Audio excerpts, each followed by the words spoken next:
Essa é a voz da profecia, uma voz de esperança, que proclama a volta do Senhor. Jesus em breve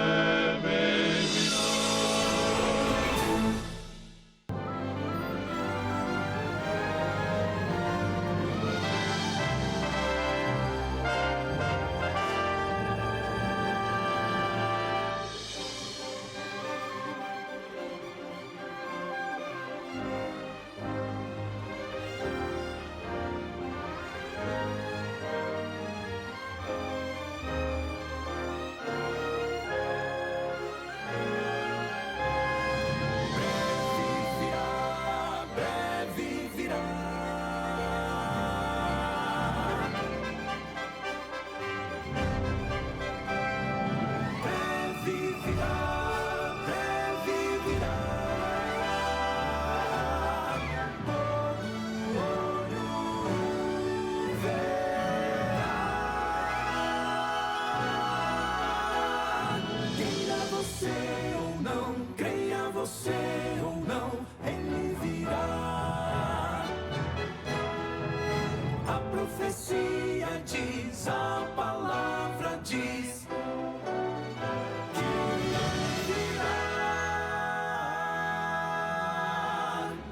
Esta é a voz da profecia, uma mensagem de fé e esperança que anuncia a volta do Senhor. E felizes são aqueles que leem, aqueles que ouvem as palavras da profecia e guardam as coisas nela escritas, pois o tempo está próximo. Servos de Deus, a trombeta tocai, breve Jesus voltará. A todo mundo a mensagem levai, breve Jesus voltará. Breve virá, breve virá, breve Jesus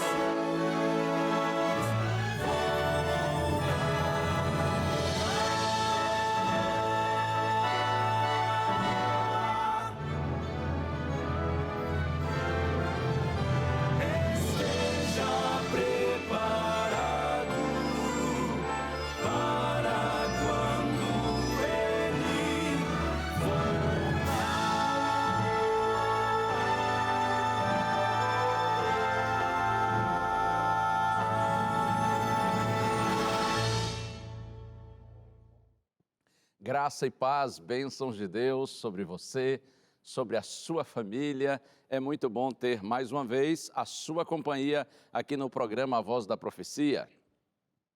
E por falar em sua companhia, a gente fica muito feliz também quando você vai a uma das nossas igrejas e participa do culto conosco, adora ao Senhor juntamente conosco, na casa do Senhor. É possível que você saiba, a Igreja Adventista do Sétimo Dia é a Igreja da Novo Tempo. A Rede Novo Tempo de Comunicação pertence à Igreja Adventista do Sétimo Dia e o convite é esse, para que você vá a uma das nossas igrejas.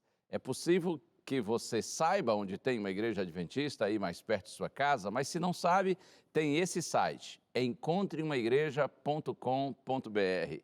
Assim você descobre aí onde tem a igreja mais pertinho de você e vai lá nos fazer uma visita. Os nossos cultos, geralmente, eles acontecem 3 vezes por semana. Sábados, a partir das 9 da manhã, domingos e quartas-feiras, a partir das 7h30 da noite. Eu tenho certeza absoluta de que os irmãos da igreja, o pastor da igreja, receberão você e sua família com muito carinho. E músicas que você ouve aqui, músicas que você canta com a gente, sermões, mensagens que você recebe aqui de acordo com a palavra de Deus, é exatamente isso que você terá lá na igreja também.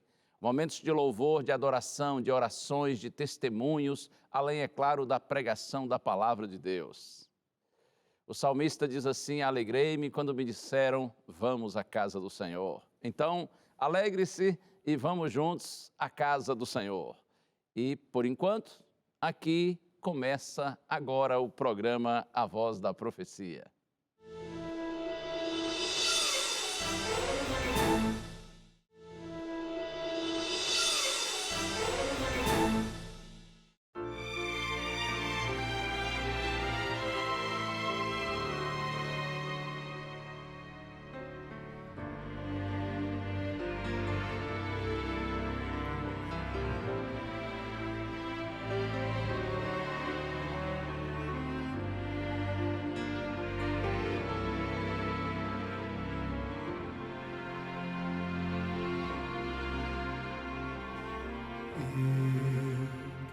saber quem fez o sol, o céu e o mar. Eu quero saber quem fez o espaço sideral. Eu quero saber quem fez a lua brilhar. Eu quero saber quem fez a estrela cintilar. Há um ser maior que fez o sol, o céu e o mar. Há um Criador, Deus.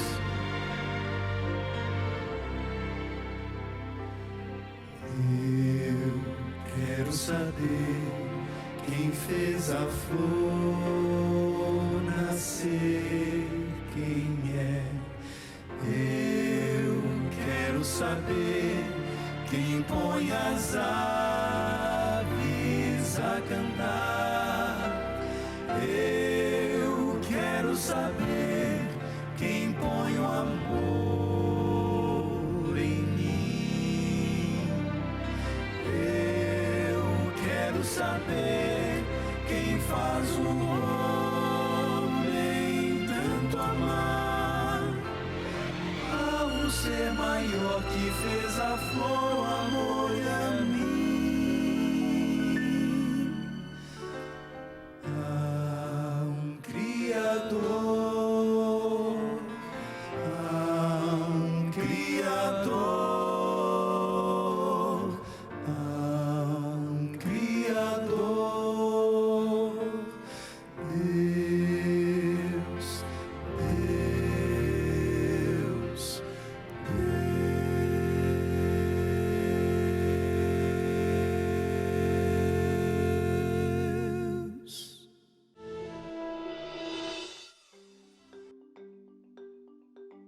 Meu sonho sempre foi casar, e eu sempre pedi a Deus que eu queria um esposo que me ajudasse na vida espiritual, principalmente. Então, meu sonho era ter uma família, mas que fosse algo diferente da minha, melhor do que a minha família, do meu pai, minha mãe. Eu morava em Bananal e ele morava em Angra. Já era independente, e aí eu acabei conhecendo a Mari, a família dela, né? Um dia, nós fomos para a igreja, ele chegou e para visitar e a gente se encontrou, mas aí ficou na amizade, né? E aí, atrás dessa amizade com o pai e com a mãe, acabei começando uma paquera com a Mari. Eu não tinha maturidade para levar o namoro sério, né? Aí teve um projeto, né, lá em Angra, de jovens, que eu fiz questão de convidar todos os jovens de Bananal, da igreja de Bananal. De lá, eu falei, dessa vez ela precisa dizer um sim para mim.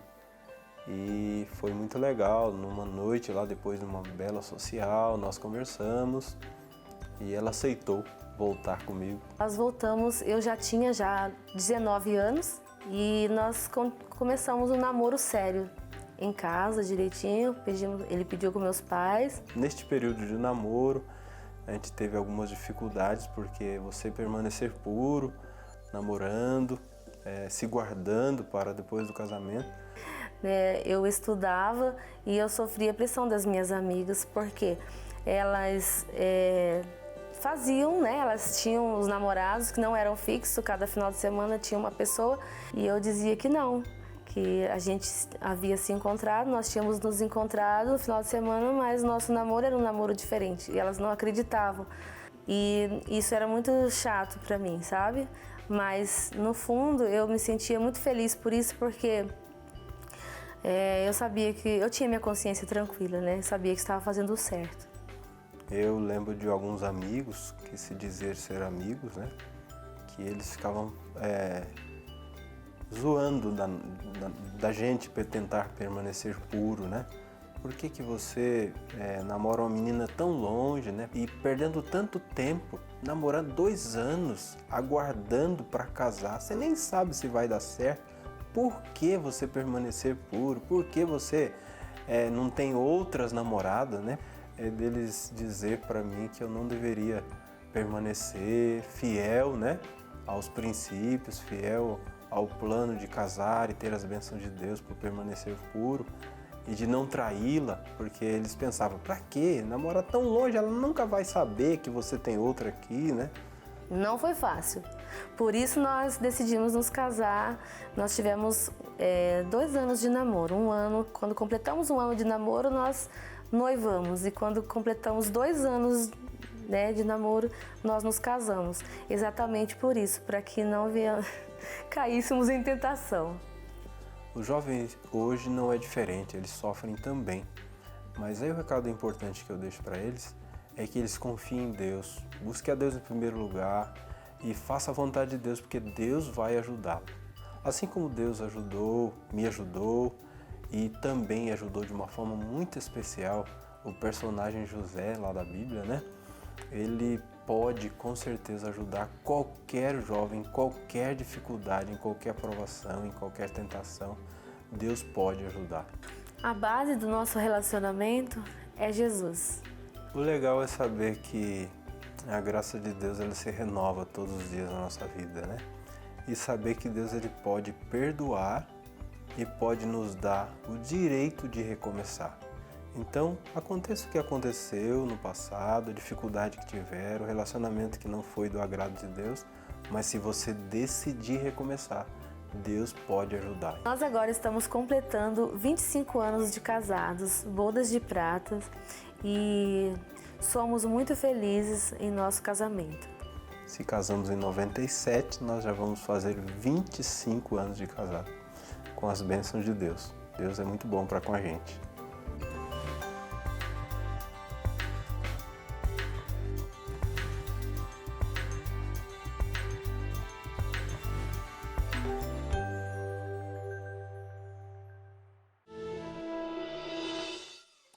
Que lindo ver isso, como é bom saber que ainda existem pessoas que vivem dessa maneira, que têm esses propósitos tão nobres, viver em fidelidade, sem dúvida. A bênção de Deus, quando nós vivemos dessa maneira, quando nós procuramos ser fiéis a Deus e às pessoas a quem nós amamos. Creia nisso, a bênção de Deus acompanha todos aqueles que vivem dessa forma. E como é bom ver e ouvir testemunhos assim. E antes de nós partirmos para um intervalo, eu quero oferecer para você um presente muito lindo. Esse aqui, a revista Jesus, o Restaurador da Vida. Na verdade, esse material aqui é um curso bíblico, sim, um curso bíblico preparado com muito carinho para que você possa ter uma compreensão melhor a respeito do Evangelho. São diversos temas bíblicos, em realidade 20 temas, todos eles apresentando quais são os sonhos, os ideais, os planos de Deus para a vida humana. Eu tenho certeza que estudando esse material, na verdade estudando a Bíblia, por meio desse material, você vai ter uma compreensão mais profunda da Santa Bíblia. Você quer receber essa revista, esse curso bíblico, Jesus, Restaurador da Vida? É só pedir que a gente manda para você, tá bem? Não lhe custa absolutamente nada, é presente mesmo da Novo Tempo para você. Telefone 0 operadora 12 21 27 31 21. Isso. Você liga nesse número em horário comercial. Outra opção, se você preferir, é pedir a revista através do WhatsApp. O número está aí na sua tela. Eu tenho certeza que você vai gostar muito desse curso bíblico, tá bem? E agora o intervalo, mas como sempre, ligeirinho, com algumas mensagens da Novo Tempo para você. E em seguida eu volto e hoje nós vamos dar sequência à fascinante história de José. Fica aí.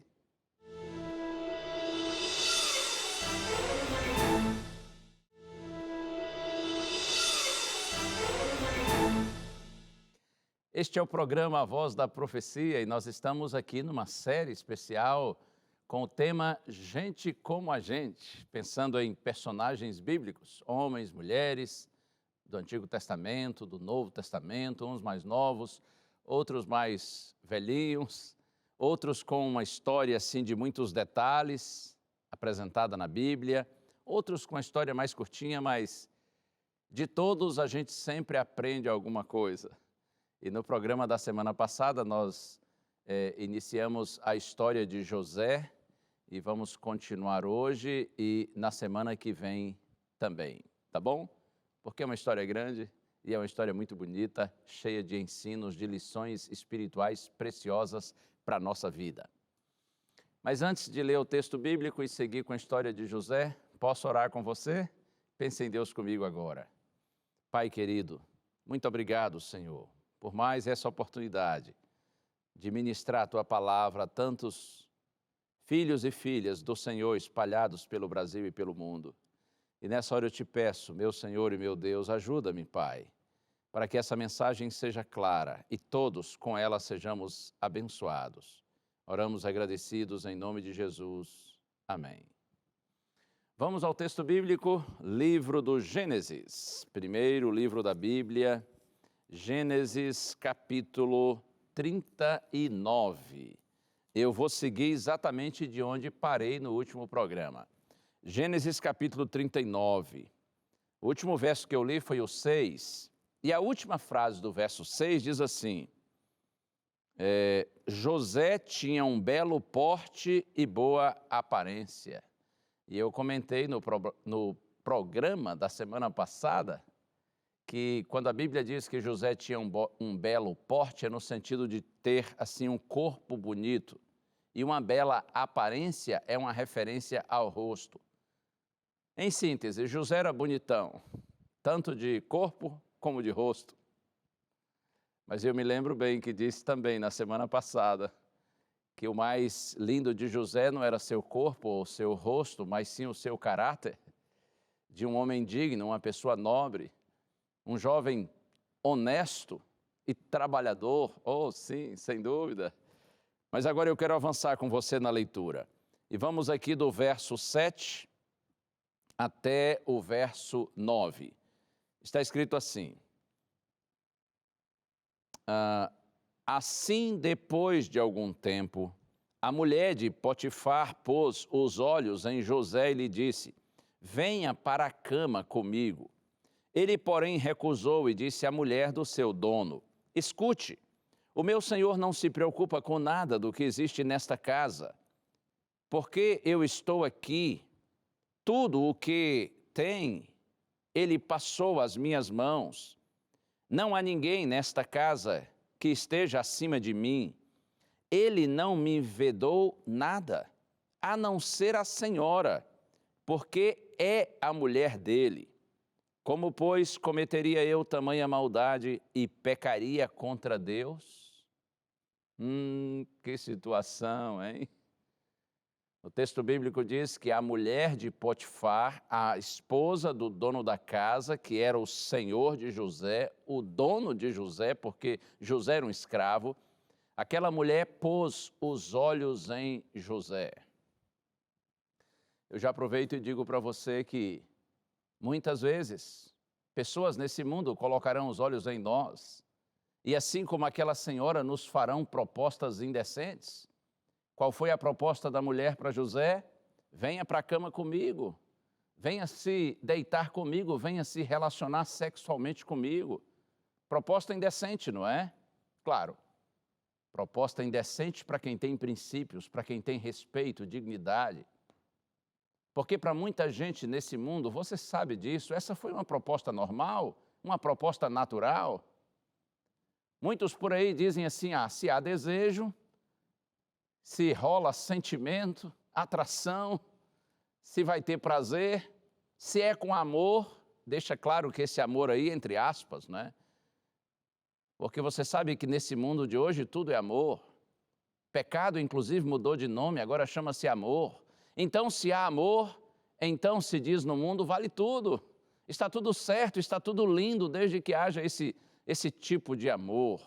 Essa mulher, na verdade, queria usar José como um objeto para satisfazer seus desejos.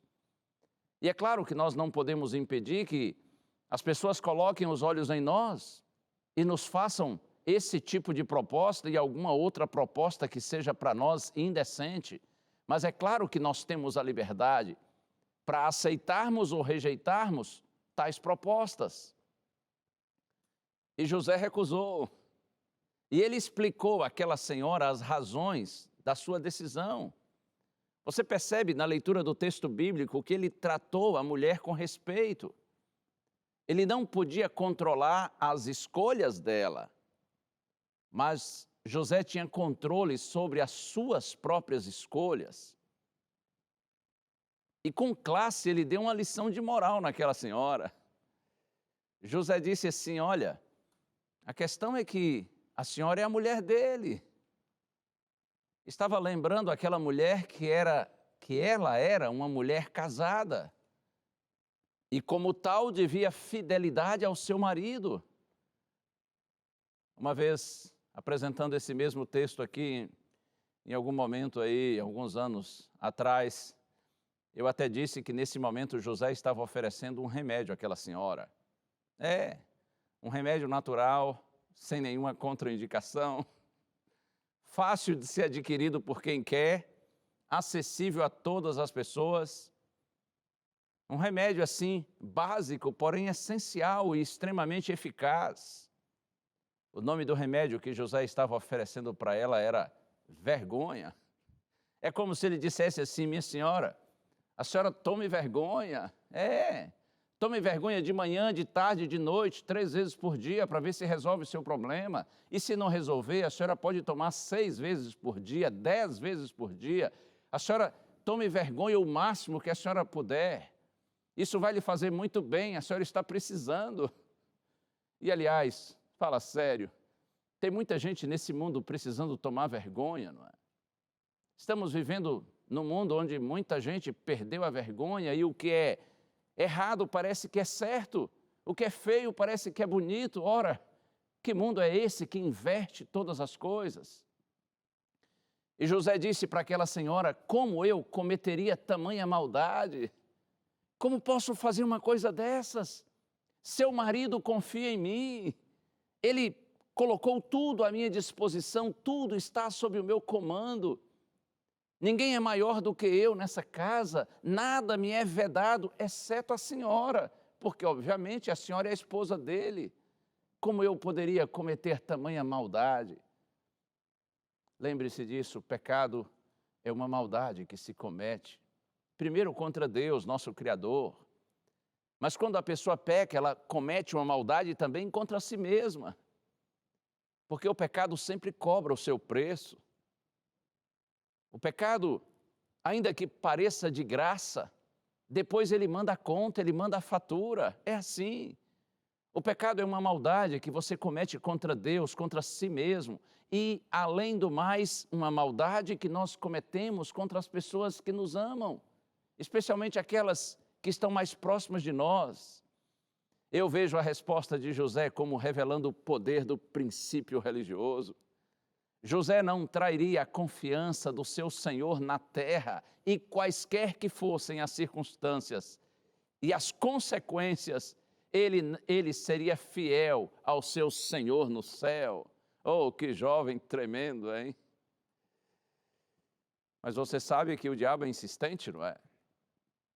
E por isso os representantes do diabo que querem nos levar ao pecado, eles não param com suas pressões, com suas insinuações, com suas tentativas de nos levarem a uma atitude de desobediência a Deus. Eu vou seguir aqui na leitura com você, Gênesis 39. Agora versos 10 a 12. Está escrito assim: ela falava com José todos os dias, mas ele não lhe dava ouvidos. Veja que a lição de moral aplicada por José não funcionou. A mulher realmente não tinha vergonha, não é? E não estava disposta a tomar vergonha.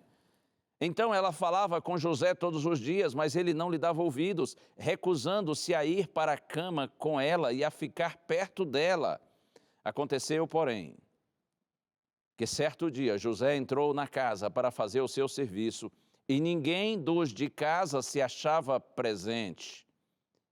E aí no verso 12, então ela o pegou pela roupa e lhe disse: venha para a cama comigo. Ele, porém, deixando a roupa nas mãos dela, saiu, fugindo para fora. Um dia, quando ninguém estava em casa, a mulher agarrou José e disse assim: José, é agora ou nunca? E José disse assim: minha senhora, então nunca. E pernas para que te quero? José fugiu da mulher. José correu. Aquela mulher que insistia com ele todos os dias, certamente com as palavras mais doces. Parecia certamente a mulher mais encantadora, a mulher mais doce do mundo. Carente, gentil, além de muito interessante. Mas José recusou. E a Bíblia diz que ele saiu fugindo para fora. E aí? Homem que foge de mulher, é homem ou não é? Depende das circunstâncias, não é? Depende da mulher. Nesse caso, José provou ser muito homem, um homem consciente e maduro. José vivia não por suas emoções, mas por suas convicções. José não vivia dominado pelos seus desejos, mas guiado pelos seus princípios. Fugir da tentação não é covardia, pelo contrário, é demonstração de maturidade espiritual. Quando o cristão foge da tentação, ele está admitindo sua vulnerabilidade. Quem brinca com o pecado, eu costumo dizer, é certo que do pecado se torna vítima. Isso é só uma questão de tempo. Assim como quem brinca com fogo, em algum momento vai se queimar, da mesma forma, quem brinca com o pecado vai cair, vai se contaminar pelo pecado. Nós não podemos brincar com o pecado. Foi por isso que José fugiu. E talvez a mulher tenha pensado assim: afinal de contas, esse hebreu é um frouxo, é um louco. Como ele pode desprezar uma oportunidade dessas? Que nos chamem de frouxos se quiserem, que nos considerem loucos, mas que não nos façam pecar. É preferível ser louco, frouxo aos olhos do mundo e ser sábio aos olhos de Deus, a ser considerado sábio para o mundo e louco diante de Deus. Mais importa obedecer a Deus do que aos homens. E Jesus disse que adianta o homem ganhar o mundo inteiro e perder a sua alma. Que lindo esse exemplo de José. Que garoto decidido, vivendo, como eu disse, por princípios, por suas convicções, colocando em prática aquilo que certamente ele aprendeu na sua infância, no seu lar, de ser fiel a Deus e andar nos caminhos do Senhor, viver no centro da vontade de Deus. E sabe que na sequência, após a fuga de José, aquela mulher que tentou seduzi-lo, ela então revela seu verdadeiro caráter, dissimulada, falsa e mentirosa. E aliás, é sempre assim, não é? Enquanto alguém agrada a amante, ela parece perfeita, a mulher dos sonhos, bem melhor do que a própria esposa. Mas desagrade a amante para você ver o que acontece. Ela vai então revelar o seu caráter e você estará em apuros. Você verá que caiu numa cilada. O castelo construído sobre areia vai por água abaixo. É sempre assim. Desagrade a amante para você ver o que acontece. Desagrade o seu amante para você ver o que acontece. Aquele homem que parece o homem dos sonhos, ele vai revelar o seu verdadeiro caráter. A Bíblia diz que a mulher disse aos servos, e depois ao próprio marido, ao Potifar, que José tentou forçá-la a uma relação sexual. Então ela gritou e José fugiu. E o esposo ficou irado e mandou José para a cadeia. Por que será que Potifar não matou José? José não era propriedade dele? E talvez você dirá assim, eu imagino que ele não matou porque José era um ótimo mordomo, um ótimo administrador, e tudo que José administrava prosperava, então o Potifar estava se dando bem com a administração de José, talvez por isso não o matou. Ok, mas qual a utilidade de um bom mordomo na cadeia? Não vale nada, não serve para nada. Eu penso que Potifar não se convenceu com a história da mulher. Até porque cada um conhece a mulher que tem, não é? Cada um conhece o marido que tem. Potifar decidiu prender José, certamente para proteger a sua reputação. E esse moço fiel a Deus, que resistiu ao pecado e à tentação, ele foi parar no cárcere, foi parar na prisão. Vamos seguir com a leitura bíblica? Vem aqui comigo agora, a partir do verso 21. Gênesis 39. Vou ler 21 a 23. O Senhor, porém, estava com José. Foi bondoso com ele, fez com que encontrasse favor aos olhos do carcereiro. Este confiou às mãos de José todos os presos que estavam no cárcere. E José fazia tudo o que se devia fazer ali. O carcereiro não se preocupava com nada do que tinha sido entregue às mãos de José, porque o Senhor estava com ele, e tudo o que ele fazia, o Senhor prosperava. Que coisa fantástica!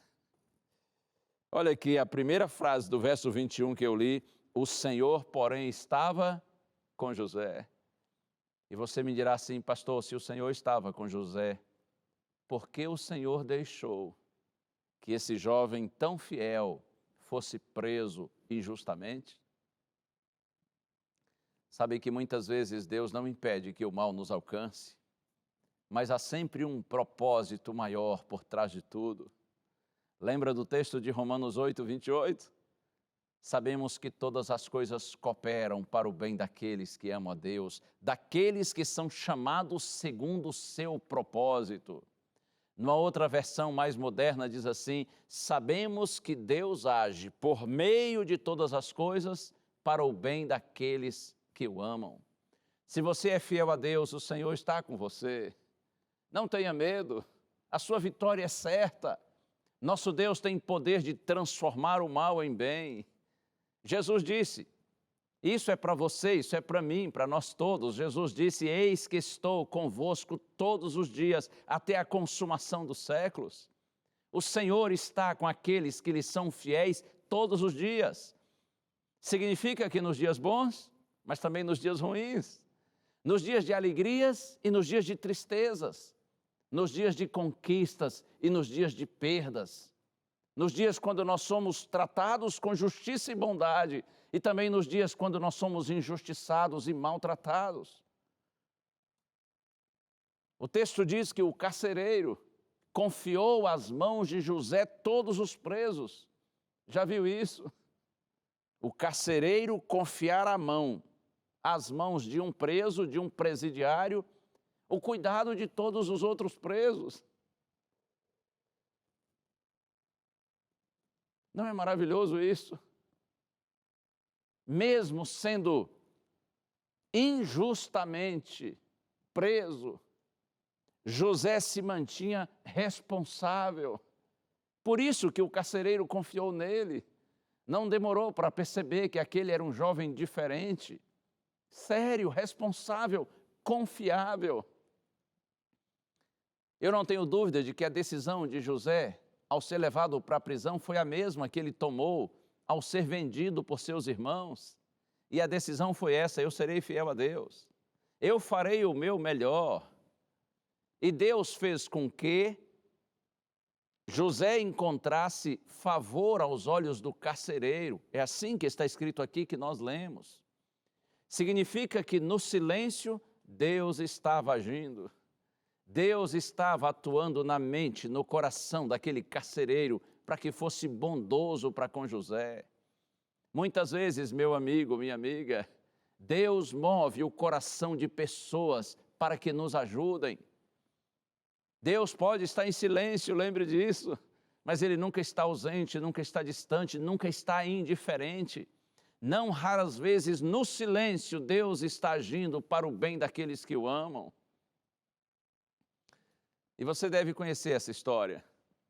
E sabe que na sequência, a partir do verso 40 aqui de Gênesis, dois homens que são levados para aquele mesmo cárcere, aquela mesma prisão onde José está. 2 homens sonham e querem saber a interpretação do sonho. Um é o copeiro do rei, o outro é o padeiro. Os 2 fizeram alguma coisa que ofendeu o rei e o rei os colocou na prisão. Em determinado dia, José, ali na convivência dentro do cárcere, percebe que tanto o copeiro como o padeiro, eles estão tristes, chateados. E José se aproxima de ambos e diz assim: por que vocês estão assim perturbados? Por que estão tristes? E eles dizem: é porque nós tivemos, cada um de nós teve um sonho essa noite, e não há quem consiga interpretar. E José disse assim para eles: pertence a Deus a interpretação, o Deus a quem José servia, e todos sabiam que José era adorador de um único Deus, o Criador dos céus e da terra. E ele disse assim para aqueles 2 homens: me contem o sonho. E eles contaram.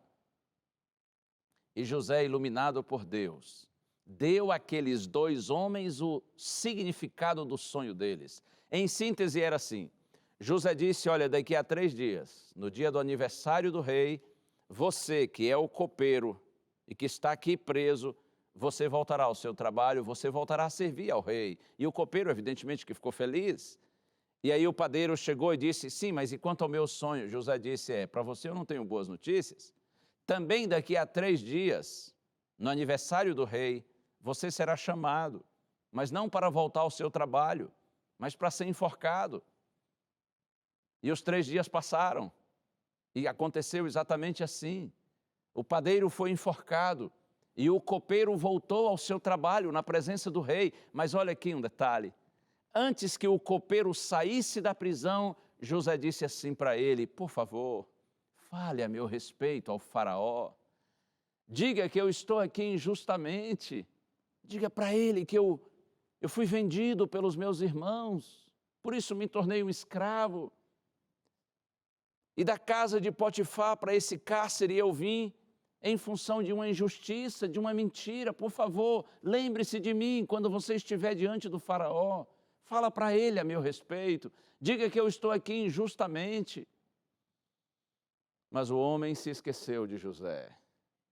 E como é ruim quando nós somos esquecidos por aqueles que nós imaginamos que vão se lembrar de nós, não é? Que vão nos ajudar. Eu não sei se já aconteceu isso com você. Ter expectativa de alguém ajudar você e a sua expectativa se frustrar, porque a pessoa lhe ignora, lhe esquece. Mas Deus não se esqueceu de José, e Deus não se esquece de nenhum dos seus filhos fiéis. Deus jamais se esquecerá daqueles que são fiéis a Ele. E eu quero avançar um pouco mais na história. Veja que o tempo passou.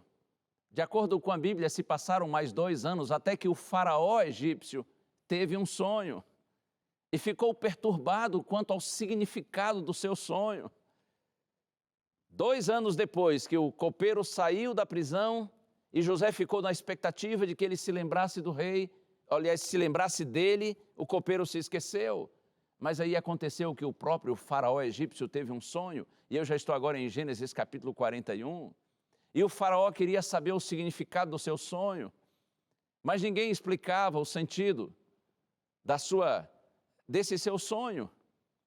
E aí diz a Bíblia que o copeiro se lembrou de José e disse: rei, lá na prisão tem um homem que interpretou um sonho que eu tive, e foi certinho, a interpretação dele aconteceu como ele disse. E então o faraó disse para o copeiro: então busque esse homem que está preso, tragam para cá.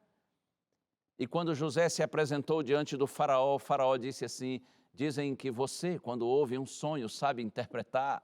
E sabe qual foi a resposta de José? Ele disse assim: isso não está em mim, mas Deus dará a resposta ao faraó.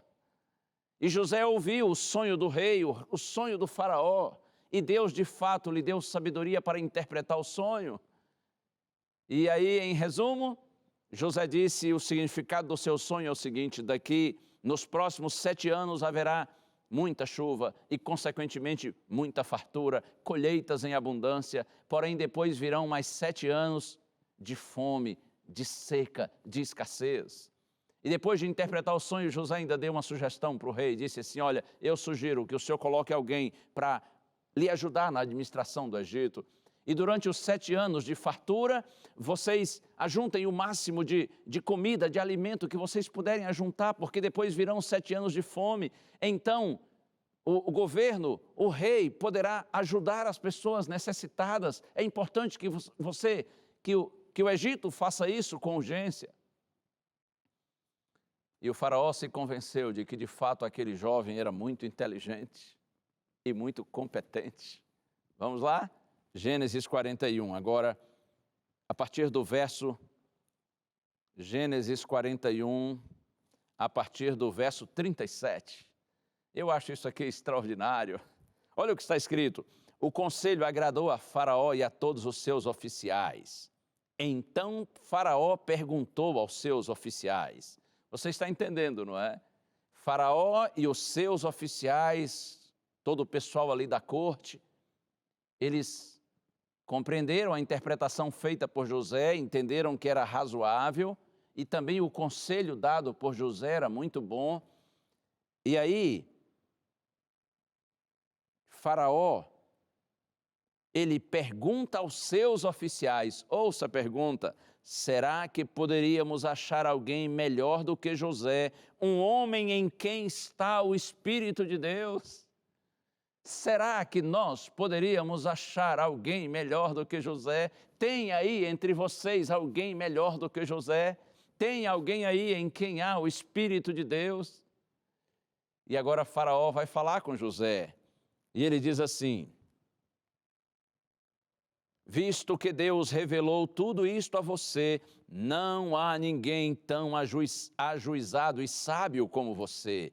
Você será o administrador da minha casa e todo o meu povo obedecerá a sua palavra. Somente no trono eu serei maior do que você. Ninguém há tão ajuizado e sábio como você. Por isso, José, você administrará o Egito. Só no trono eu serei maior do que você. Quando o Espírito de Deus está em você, até os descrentes notarão, mesmo que talvez não admitam. É por isso que você e eu, nós todos que servimos a Deus, nós precisamos ser os melhores, mas não só em competência, mas em caráter. José sai da prisão para o palácio. O jovem que administrava com fidelidade uma casa, agora administrará uma nação. 13 anos depois de ter sido vendido, ou seja, aos 30 anos de idade, José é colocado como governador de todo o Egito. Isso me faz pensar no texto bíblico, palavras do Senhor Jesus em Mateus capítulo 25, quando Jesus diz que um dia o Senhor se encontrará com seus filhos fiéis, os salvos, e dirá para todos eles assim, bem-estar, servos bons e fiéis, sobre o pouco vocês foram fiéis, mas sobre o muito eu colocarei vocês, entrem agora e desfrutem a alegria do Senhor. Oh, que dia fantástico vai ser esse, não é? Bem-estar, servo bom e fiel. Você foi fiel no pouco, mas eu colocarei você sobre o muito. Entre agora, desfrute o que eu preparei para você. Viva na eterna presença do Senhor e seja feliz. Porque nunca se esqueça, Deus é fiel para com aqueles que lhe são fiéis. A história de José é muito linda, não é? Muito forte. Eu sei que tem pessoas por aí que dizem, isso aí é só uma história legal, uma fantasia, mas é algo irreal. Não, eu não penso assim. As narrativas bíblicas são sérias, são confiáveis. Este homem verdadeiramente existiu. Foi vendido pelos irmãos porque eles tinham ciúme e inveja dele. E ao ser comprado e ter se tornado um escravo,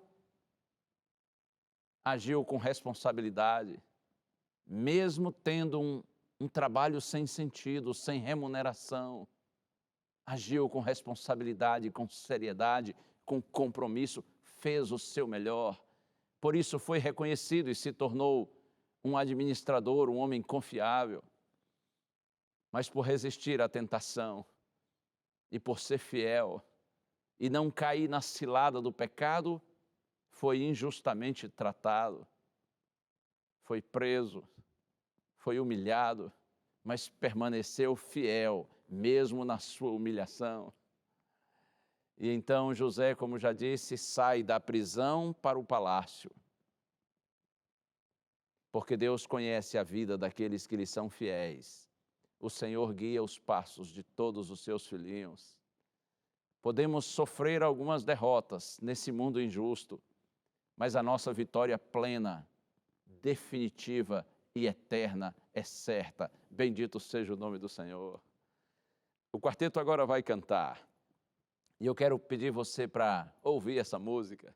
E se você quiser, até cante junto, porque eu sei que muitas pessoas conhecem essa linda canção que vai ser apresentada agora.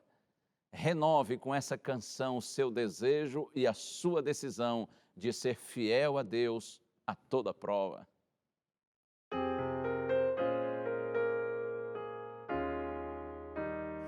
Paro pra pensar nos desafios deste meu viver. Paro pra ouvir o que a voz de Deus quer me dizer. São tantas as pressões que tenho que enfrentar, mas bem acima delas sei que está meu Pai.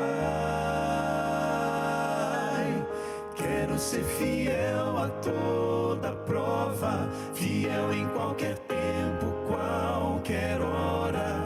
Quero ser fiel no que é pouco, para ser fiel no que é muito.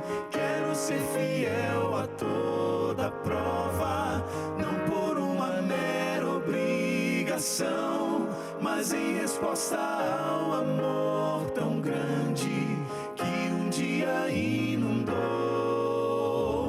o meu coração.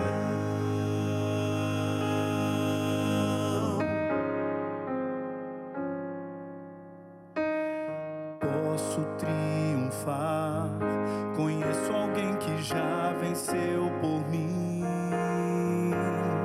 Posso me apegar à forte mão de um Deus tão grande assim.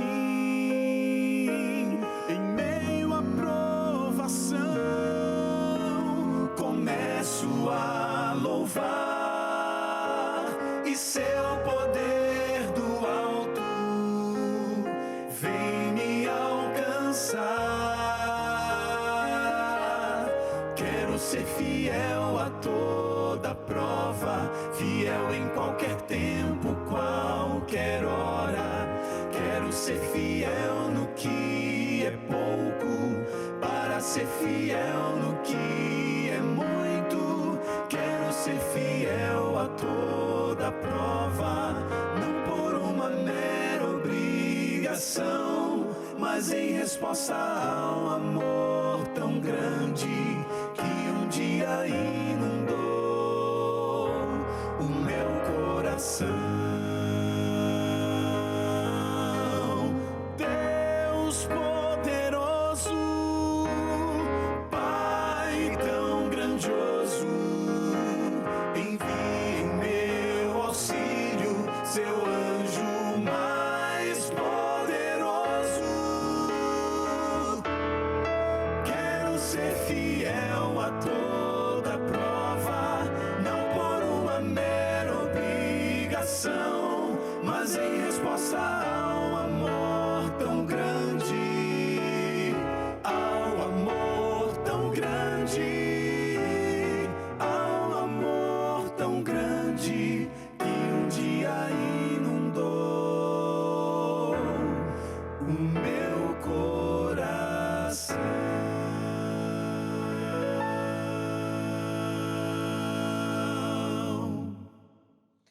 Fidelidade por amor. É assim.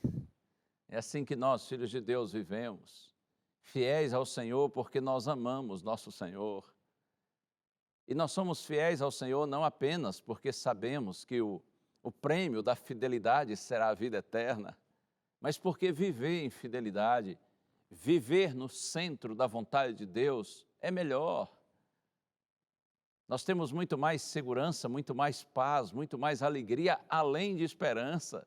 Vale a pena viver segundo a vontade do Senhor. Eu quero terminar com o Salmo 1. Pode ser? Esse salmo é bem conhecido, alguns até o conhecem de cor.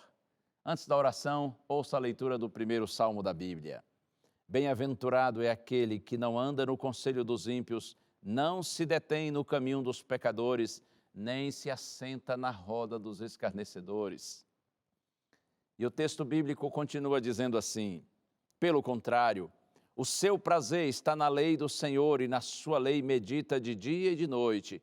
Ele é como árvore plantada junto à corrente de águas, que no devido tempo dá o seu fruto e cuja folhagem não murcha, e tudo o que ele faz será bem-sucedido. Os ímpios não são assim, são, porém, como a palha que o vento dispersa. Por isso os ímpios não prevalecerão no juízo, nem os pecadores na congregação dos justos, pois o Senhor conhece o caminho dos justos, mas o caminho dos ímpios perecerá. Feliz o homem, diz o salmista, que não anda no conselho dos ímpios, não se detém no caminho dos pecadores e não se assenta na roda dos escarnecedores. Pelo contrário, ele ama a lei do Senhor. O seu prazer está na lei do Senhor e na sua lei medita de dia e de noite. E aí vem a promessa: esse homem, essa pessoa será como a árvore plantada junto à corrente de águas, que no devido tempo dá o seu fruto e cuja folhagem não murcha, e tudo quanto faz será bem-sucedido, porque a bênção de Deus está sobre nós quando nós somos fiéis ao Senhor, quando nós fugimos do mal e nos aproximamos do bem, quando nós recusamos o pecado e somos fiéis à lei de Deus, obedientes a Deus, então nós nos tornamos pessoas prósperas em todos os sentidos. E o salmista diz: os ímpios não são assim, eles são como a palha que o vento dispersa. A alegria dos ímpios é passageira, por isso os ímpios não prevalecerão no juízo, nem os pecadores na congregação dos justos. Pois o Senhor conhece o caminho dos justos, mas o caminho dos ímpios perecerá. Deus abençoe você. Seja fiel ao Senhor. Seja fiel a toda prova. Não tenha medo de dizer não ao pecado, e sim a uma vida de fidelidade e obediência a Deus. Viva no centro da vontade de Deus e não tenha medo das consequências. Problemas poderão vir, e certamente virão, porque esse é um mundo que está em oposição a Deus, e quem quer viver de acordo com a vontade de Deus, quem quer andar na direção de Deus, certamente sofrerá a oposição do mundo, mas não tenha medo.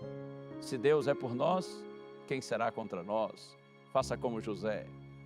Seja fiel a toda prova. Seja fiel a Deus. Que o Senhor abençoe você. E na próxima semana a gente prossegue com a história de José. Posso orar agora com você? Pense em Deus comigo. Pai querido, muito obrigado, Senhor, por esses minutinhos tão preciosos, pelas lições da Tua palavra, que é tão rica, tão instrutiva, ajudando-nos a andarmos por um caminho seguro e evitarmos o mal. Estamos nas Tuas mãos, Senhor.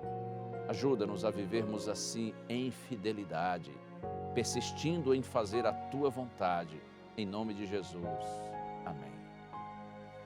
Amém, amém. Graças a Deus por tudo. Deus lhe abençoe. Permaneça assim, fiel e persistente em fazer a vontade do Senhor, e a gente se vê no próximo programa. Abraço. Tchau.